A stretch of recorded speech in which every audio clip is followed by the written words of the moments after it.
Good afternoon, everybody. Happy Tuesday. Welcome into another Big Man on Campus NBA preview video. Today we're taking a look at the Tuesday card, getting going here in just a little bit. It is November 5th, 2019. I'm the Big Man on Campus. Skee Profit is back. He was on a little trip, but he's back. Skee, we got to continue our hot consensus plays. How you doing? I'm doing well, and yeah, we definitely do. I know we've been killing it. You've been killing it. Let's get to it. I couldn't agree more. Would you break your headphones there, Skee? I think. Does it look like Yeah, man. I'm working with it for right now, but I just like dropped it, taking it out of my bag, and it's not looking too good. It's working that's for now though. So, that's a nice headset too. this is a headset I use for my PlayStation. Okay. Skee, I actually have I'll tell you what. Maybe I could ship you one. I have one that I've never used. It's just sitting here. I've never used it. I Oh like yeah. this one, but no, it's a good headset. I think I have that same one. But all right, guys, let's jump into the show. NBA is back. I got to tell you, I fucking hate this card. I just don't like anything. I'm not going to force anything either. I mean, I want to keep my sparkling record, as they say. But let's see what we can find, Ski. We'll start it out with the first matchup here tonight. We got the Boston Celtics and Cleveland. This is an interesting game, Ski. Cleveland laying or getting 6 in this matchup at home.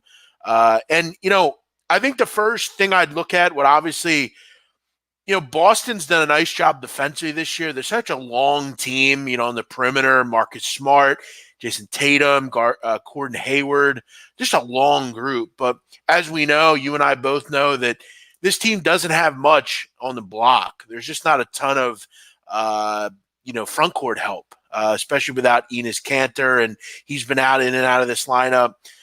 Ski, the Celtics turn teams over more than anyone in the NBA. They're number one in opposing turnover rate.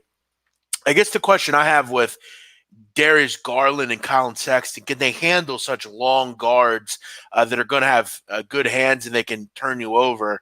I worry about Garland. He's not been terrific as far as keeping the ball in his hands. He's turning the ball over a little bit too much. And that's just a young player with a young team. I think Thompson and Love could have some success inside. They've been pesky this year. This is a tough game. I mean, can Boston score enough? That's kind of been the big question mark early on. They're only scoring like 107 points a game, which I think for standards in the NBA is not particularly good. I kind of had some thoughts on the over here, but it's a tough game. I worry about a young Cleveland team against kind of a veteran Boston team. This could be a troublesome spot. Kind of reminds me a little bit of last night's game with the Milwaukee Bucks. They kind of handled last night in that game. So I gotta ask you, what do you like here? Do you like anything in this game? Well, you made some good points, and you said Boston has trouble scoring, but Cleveland's not really playing too much defense. True. When I look at it now, I like to look at the last 5 games when I'm capping these teams. And the last 5 games says Cleveland's offense is better, and they're gonna out rebound the Celtics tonight. And 6 points is a lot of points. Um, the Celtics not really a team I feel comfortable laying 6 points with right now, but doesn't mean they won't win. I'm not gonna look to play the spread. I'm gonna look at the total. And when I look at both of these teams, I know both of them usually start off slow and have like a lower scoring first quarter, first half. I think Boston may be like 5-0 on the under in the first quarter, and then the second half is where they start to speed it up and score more points. So if you like the under, I probably would look at the first half under, and that would be my favorite look on this game. And if you like the over, I think it would be more full game or maybe second half. Ski, I don't play a lot of second halves or first halves, just not really how I cap. But last night I grabbed a little something last night. Let me tell you what I did last night. I saw Golden State. They're playing pretty well against Portland. I see them getting 7 in the second half. I feel bad for not sharing it, but it came in.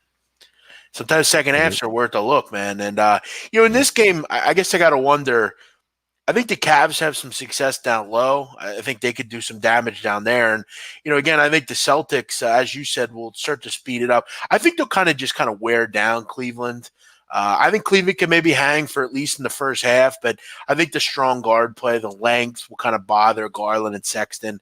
And you're right. I mean, this is a gutsy, kind of sneaky Celtics group, but I don't know. I'm just I couldn't find anything in this game. So I think you're kind of on something there. Maybe a first half under, second half over. Just not particularly the way I handicap, but that's what makes you great because you and I kind of have different ways to handicap. Skee, people are asking, do you play 2K? I'm not a video game guy, but I know you mentioned video. What do you play? 2K? Is that what you play? Yeah, I play it on PlayStation. I mean, when I have time, I haven't played really so much lately, but I probably will play today if anybody wants to play. It's just Skee Profit with like an underscore after, I think. Yeah. Yeah, I when I go to the barbershop, the dudes in the barbershop, they're always fucking arguing over that fucking game, man. Somebody's always got a problem, and yeah, they love those games, man. That's how it goes. I've never played though. I've never been into them. But all right, Skee, let's move on here. Indiana headed on the road to take on Charlotte. Indiana 2.5 total, 211.5.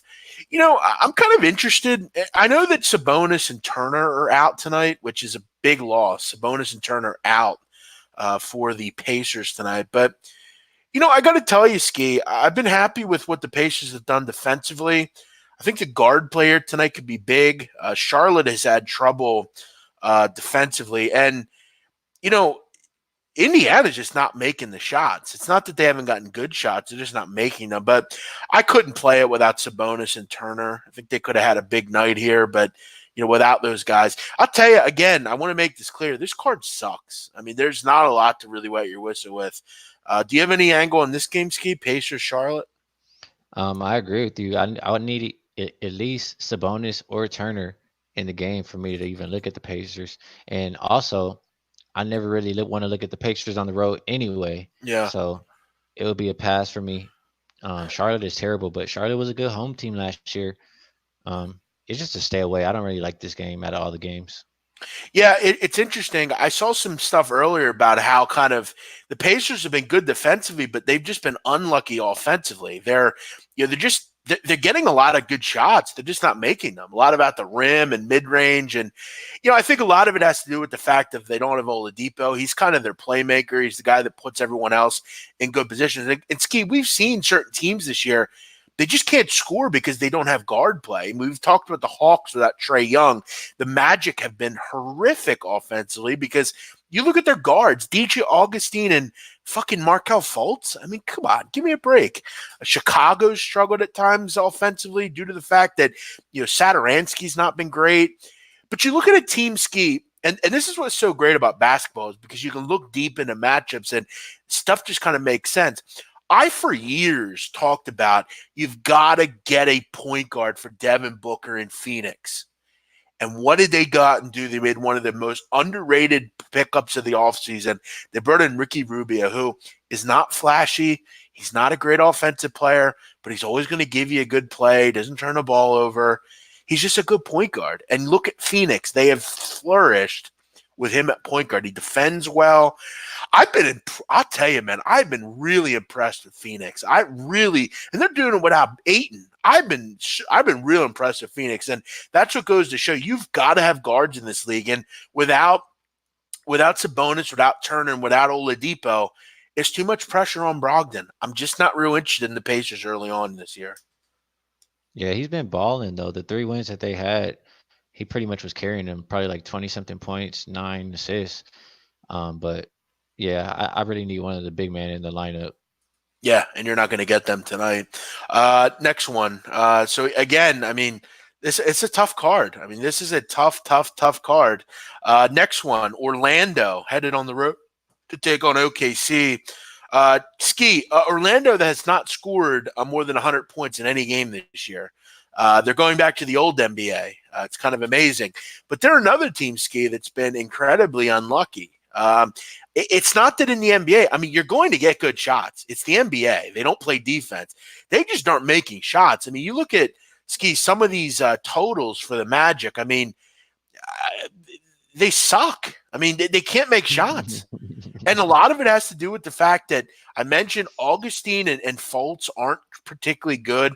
Tonight they're going to face a defense with the Thunder that have long guards, Chris Paul and Shai Gilgeous-Alexander, just tougher players, guys that have especially Paul. He's been in this league for so long. Gilgeous-Alexander just has really solid length. Dennis Schroeder as well.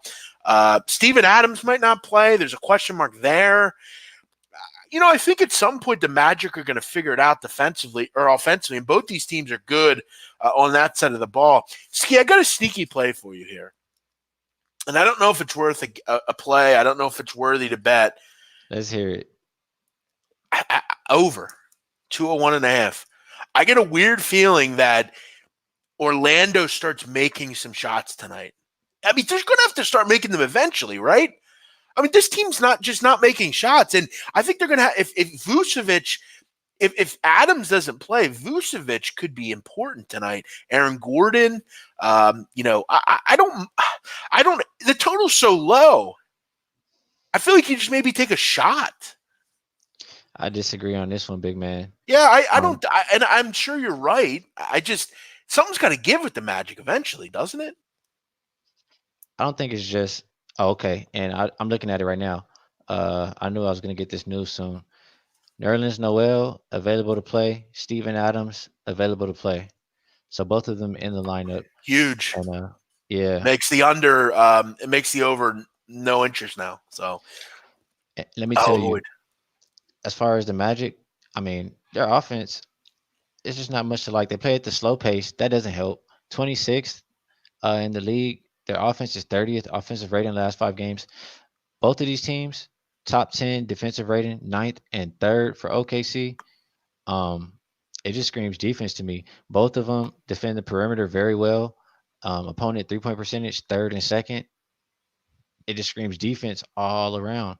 But Magic have to win with defense. OKC is going to want to win with defense. The one thing is that OKC, Chris Paul is like saying they want to push the pace so they can try to get some easy baskets. Yeah, because both of these offenses stink. That's the only way they're going to score. So I like under. I got 203, and in between both of these teams, big man, the under is 10, 1-1. Yeah, you got a great number. I mean, and with the fact that Adams is back, I think those bigs kind of just cancel each other out. Adams has a slight advantage, probably. Listen, everything makes sense, but in the NBA, Skee, sometimes it's all about looking at, like last night, Skee, and I think one of the reasons this show and all the shows that we do here are pretty great is we're giving you info that no one else is giving you. No one else gets on camera like Skee and I are doing right now and talks about every game. Skee, you know what I did? You know what I recommended last night? What's that? I recommended last night that the Grizzlies would get shut down defensively by Houston. I can see that. I mean, they definitely needed JJJ. What happened in the game? Yeah. They needed down. JJJ. That's the other leading scorer over there. He didn't play. And it wasn't a good matchup for them. You've got to look at matchups. You can't sit there and handicap and say like, "Oh, this team scores more than this team." It's laughable. You do a great job of kind of getting both of it. It's you've got to have some common sense, and common sense was going to tell you that if you don't have guards, you're just not going to win in the NBA. These two teams, you got a great number, 203.5. It's down to 201.5. So again, I kind of handicap NBA a little different. Sometimes I go with what just doesn't make sense, but again, I hate to not give a lot of info tonight, guys. I don't like much on this card. There's not a lot to excite me. What about the spread, big man? With Steven Adams and Noel in for OKC, I mean, OKC offensive rating 24th. Orlando is last in the league. I told you defensive rating is better than Orlando. Rebounding percentage, 11 teams better than Orlando. They have the advantage down the board, it looks like to me. Why doesn't OKC pull out a victory? I'll tell you the only reason I don't think they pull out a victory and why I'm not betting it. I just think eventually Orlando is going to start making some shots. I mean, it can't be this bad. 7 games into the season, and they still haven't made, guys, again, they haven't scored 100 points this year yet, Orlando, in this NBA. But what did we just talk about, Skee? If you don't have guards, you will not win. And DJ Augustine and Markelle Fultz, they've got to be the worst 2 guards in the NBA from a duo perspective. I know you hate Markelle Fultz. Well, I don't hate him. I actually like his game. I just don't think he's ready to be a starter in this league. That's my point. I like the kid's game. I think he's got an interesting game, but he can't shoot the ball. Hey, let me respond to one comment. Nicholas May, I don't get how you just don't throw a dart. That's an insane low number. Because you don't 200.5. because you don't throw darts. That's not how this works. Yeah. I mean, And that's again, like I think when you're winning money, you've got to take chances, but you're really only banking on an over here. And where you're going with this game is you're really only banking on my only advice on an over would be, well, I think the Magic are going to make shots. They haven't made any though, so to bet on them, to just put my hard-earned money on the Magic with those guards, I think Skee's onto something here. Again, if you're up and you want to take a flyer, okay, throw a dart. But I think throwing darts becomes eventually you start throwing darts too much and you start losing money. There's too much to bet on tonight to just throw a dart on the Magic. Sorry. So that's my thoughts. Shea Gilgeous Alexander over 18.5. Again, I don't think why there's going not? to be many points anywhere in this game, probably. If anybody's going to score, it's going to be him, though. But I mean, he's facing a good defense, so this may be the one game you want to lay off. But if anybody's scoring 20 points over there, it's going to be him. I mean, Ski, you know how I bet. I try to make a case for any random thing to happen. I'm even having trouble trying to make a case here for Orlando. I can see them making shots, but I'm not banking on them with money to make shots. I'll just watch from afar and kind of hope at some point they do. Next one, Spurs and Hawks. Spurs laying 5.5 here, total 222.5. Atlanta gets Trae Young back, which is good news. They need him, but they lose John Collins, which is very concerning. Ski. Our friend Whale Capper mentioned that he thinks there's going to be a high-scoring game here after losing Collins. Collins' defensive abilities will be lost. You don't really have a rim protector. I mean, does anyone really Yeah, I agree trust? with that point right there, big man. Collins, you're Yeah. missing points, but you're missing defense, too. Does anyone really depend on Alex Len to get stops? I mean, come on. I will say this, Ski. This is a fascinating thought on the Hawks. They are having major issues, basically off a miss. So let's say they shoot the basketball and miss. They're having incredible trouble getting back in transition defensively. Like guarding on the run has been horrible for them. In the half court, they're doing okay. But Ski, here's why that could change tonight. Trae Young's back, which means more made shots. So it could allow them to get back into their defensive half court and really kind of deal with a pretty good Spurs offense. Now, I know the Spurs are good. I know that LaMarcus Aldridge is going to be a load. Everybody's back. Nobody's on rest here. And eventually Atlanta, I think, is going to fold defensively. I don't think they can play this well all season. But I am saying, I think with Trae Young back, that could mean more makes, and that could be more time to set up your defense, which could benefit them here against the Spurs team that likes to get out and run. Again, another game where there's just too many question marks for me. Yeah, a lot of question marks here. And one thing I'll say, I'm not going to back Atlanta. 9 times out of 10, I'm not going to back them if Collins is out or Trae Young is out. If one of the two is missing, if I don't have both guys in there, I don't really want to look at Atlanta. We'll see how it goes. Maybe the number starts to get bigger. But the total, I agree with you that you miss a lot of defense with Collins. But also, I mean, it's Trae Young's first game back from his injury. We don't know what he's going to look like. Maybe he's rested.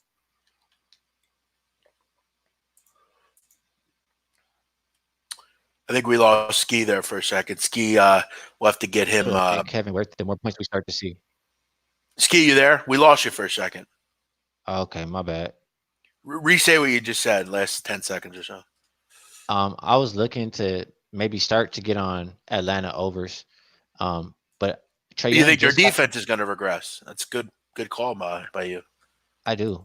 But I need a healthy Trae Young and a healthy Kevin Werther because they're gonna start jacking up the threes and scoring those easy fast points like with 6 seconds into the shot clock. You know what I'm saying? Yeah, I mean, I think you make a good point about Young. I mean, how much does he play tonight? Is he on a limit restriction?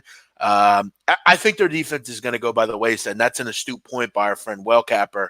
I just kind of wanted to throw out that with Young in the lineup, it means maybe more shots, which could help in their transition defense. But another game that is really difficult here. Jared Schrader, any thoughts on Nebraska? Yeah, listen, we talked about college basketball on another show. This is just NBA. And to answer your question, I don't have an opinion on those two games anyway. I have some Um, help from some other commenters. Mando, he's saying Trae Young's limited to 30 minutes, and D Chowder says Kevin on minute restrictions. So that's where I think the points would come from. So I just don't think we see the points from Atlanta yet, but I think it starts to come. I still think this game could be an under. Yeah, I would like to get some concrete evidence, and I'm not saying Mondo, you're wrong. I'd love to know if he is on limited minutes tonight. Is that your opinion or is that a fact? Because I think that's important. Have you seen that somewhere? I just want to make sure. I think sometimes we have a heady opinion, and it's like, oh well, it's not really fact. If you have a good connect on that, Mondo, I'd love to hear it. If that's actually true. If that's true, it makes me definitely like the Spurs here a little bit more. All right, Skee. Couple more here. In fact, we got two more here. LA Lakers, your LA Lakers, -7 at Chicago. Total 216.5. Interesting news kind of off the court, Skee Profit. What are your thoughts on Anthony Davis hinting that he might want to go play in Chicago and go home? Yeah, I didn't actually see the video. I saw it pop up that he said it, and then I saw it pop up that him saying he didn't say that. So we'll see. Whatever. Yeah, what do you mean he didn't say it? There's fucking video of it. What? Are you? That's Is he? why. Are you serious? He said he didn't say that. Yeah, it popped up on my phone earlier, like maybe like What? an hour or two after I Yeah, saw that. he definitely said it. I saw his face. It was right there. All right, Skee. This is a tough one. We talked about uh, Chicago. You don't want to lay points, but they're at home. They're getting points. I think our big question is, I mean, defensively, they fucking suck. Lakers should have a lot of success here offensively. Lakers seem to be kind of figuring some things out, and Kuzma's back. Yeah, Kuzma's back. But the one thing I don't like is Avery Bradley's out. I kind of wanted him to lock down Levine. We'll get KCP in the starting lineup. I mean, I feel like he's capable of playing good defense. I mean, he's been so bad though. I just hope he can play a decent game. But it's hard to look any other way than the Lakers. The Bulls just find a way to give away games. Um, Down the board, the stuff I look at the last 5 games: offensive rating, defensive rating, rebound percentage. Lakers kill it in every one, and Lakers have the number one defensive rating. Um, points in the paint against, fourth and fifth. I just think the Lakers are going to dominate on the inside, get a lot of easy baskets. They're going to limit Chicago, and the only person I really see scoring on Chicago tonight is Levine. I don't disagree with you. I think Chicago has some real problems. Satoransky's not been great. Chris Dunn's not been worth it. I think their bigs are okay. That could be a fun matchup down low for Markkanen and those guys. And Otto Porter's back, but the Lakers seem to be a force that I'm not trying to jump in front of right now. And defensively, they are really bad. Chicago. I guess it's fact. It was on ESPN that minutes restrictions coming for Young tonight. So I think that backs up a Spurs play for sure. Skee, I'm trying to get to the point of like trying to find something I like on this card. I think the only thing that I'd have a real concrete possible thought on would be San Antonio, but it's not real deep.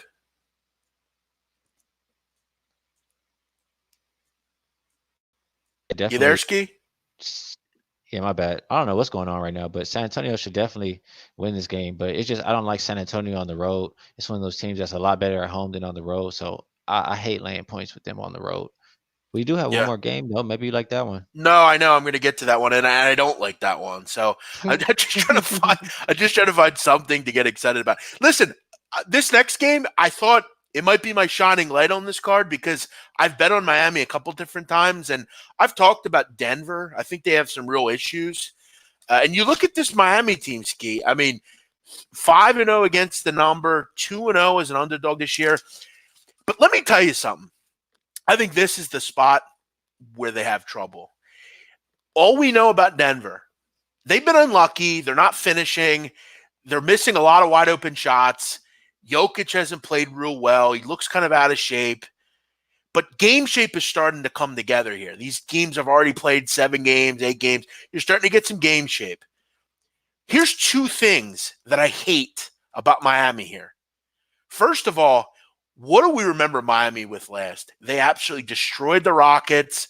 They've been off. They're scoring a ton of points right now. This is a terrible spot, okay, because you're a little bit off your conditioning. You've been off a couple of days. Denver's a terrible place to play for a young team. A lot of these guys, I'm not sure if they play. I mean, has Kendrick Nunn ever played in elevation? Has Tyler Hero ever played in elevation? Has some of these young guys? I have some concerns here. I This feel you on that, big man. this is a spot where I think Miami struggles. And if I was going to play a game tonight, I wanted to play this, but I just don't want to bet against Miami, really, because they're so tough because they can make threes, and any team can stay in a game through threes. I just think this is a spot where they have trouble, kind of like the Sixers last night. But I don't want to bet against Miami, so I've just kind of accepted. I'm just going to take this night off and get ready for Wednesday's games and just watch college basketball. Anything here you like, Ski? I kind of agree with you. My numbers say that Miami should be the favorite, but I kind of understand why Denver is the favorite as well. The coach just led into them about their defense. They got a win on the road last game, even though they're not a good road team. Now they come home, and I think they have another good game. Yeah, eventually the shots are going to start going in. They're going to start making shots, the Yeah, layups, that kind of stuff. yeah, it's not one that I'm on. It's a tough card. This is the toughest card of the season, I think. And I think sometimes, Ski, you know how you keep profit in your pocket? You just leave it there. That's There you go. that's how you do shit. No consensus. What?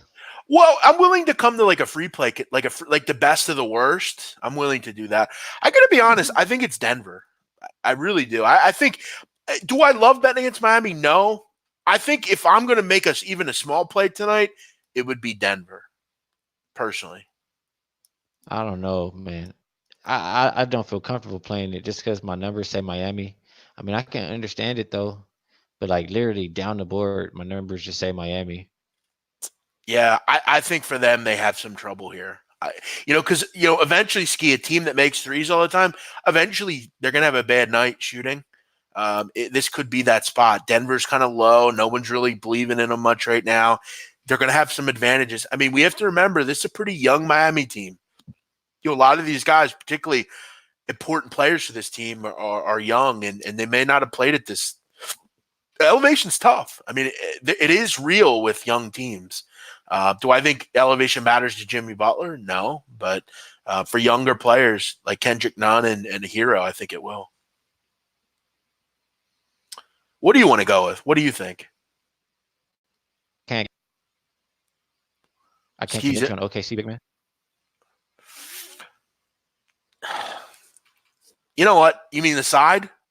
Yeah, I'm okay with that.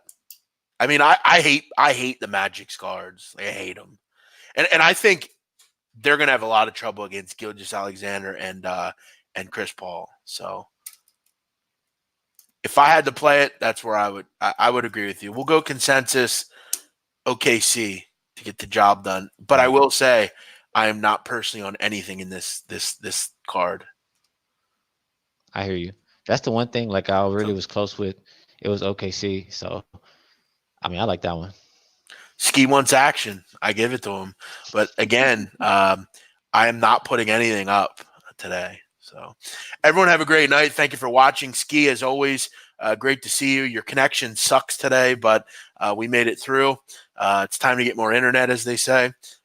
You're missing your bill. Do you miss your bill this month or something?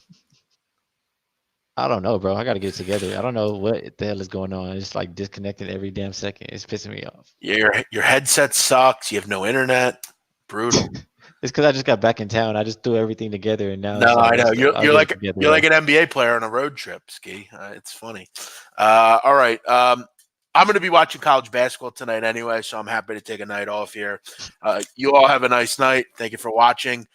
We'll be back tomorrow, same time, same place, Ski.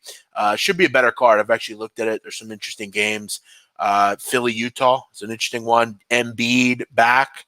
That should be fun against Gobert. Get a couple other ones as well. So, Ski, we'll see you tomorrow. Does it sound good to you? Sounds good, my man. Let's do it again tomorrow. Very good. Have a great night, everybody. We'll see you tomorrow.